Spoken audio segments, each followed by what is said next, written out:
A former president has lived to 100 years old. Today is Jimmy Carter's birthday, and the 39th president will celebrate the occasion at his home in Plains, Georgia, where he is in hospice care. Nicole Sganga has the stories of 4 Secret Service special agents, part of a group that has protected the 39th president for nearly half a century. When former President Jimmy Carter exited the White House in 1981, few expected his hometown of Plains, Georgia, small town USA, to become his launch pad to the world. How many countries did you travel together to? over 140 countries. Former special agent in charge Alex Parker accompanied Carter overseas and at home. We used to jog down this road here. He ran alongside President Carter for 21 years. President Carter called me at home and said, you need to pack your bag. We're going to Haiti tomorrow morning. Former special agent in charge Bill Bush secured a 1994 diplomatic mission to Haiti aimed at averting a full-scale U.S. invasion. Carter's detail also traveled to nearly every country on the African continent. You had kids in Africa that lived in villages, and they were probably 6 and 7 or 8 year old, and they would be hollering, Jimmy Carter, Jimmy Carter, Jimmy. But the assignment of protecting the peacemaker-in-chief came with its rewards.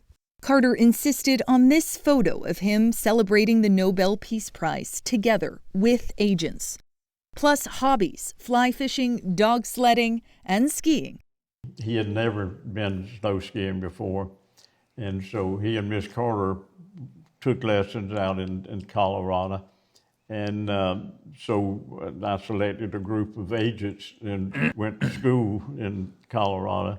And even at 98, the occasional joyride with former First Lady Rosalind Carter beside him and current special agent in charge Don Witham in the driver's seat. It was a light in his eyes that reminded me of days that we take him for peanut butter ice cream. Codenamed Deacon by his agents, Carter taught Sunday school lessons religiously until 2023.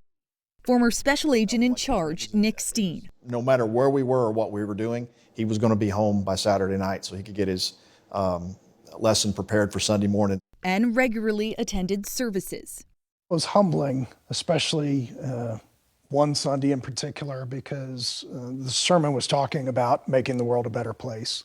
And he very quietly put down his head and said, "I've tried," to himself. And I reached forward with both my hands and put them on his shoulders, and I said, "And sir, you've succeeded." Jimmy Carter, a peanut farmer turned Navy submariner who rose to the presidency, now 100 years old, holds another title, the longest protective mission of the U.S. Secret Service. In Plains, Georgia, Nicole Sganga, CBS News. I know the admiration and affection for Jimmy Carter just seems to grow. You think that, you speak of character and integrity, there it is right there.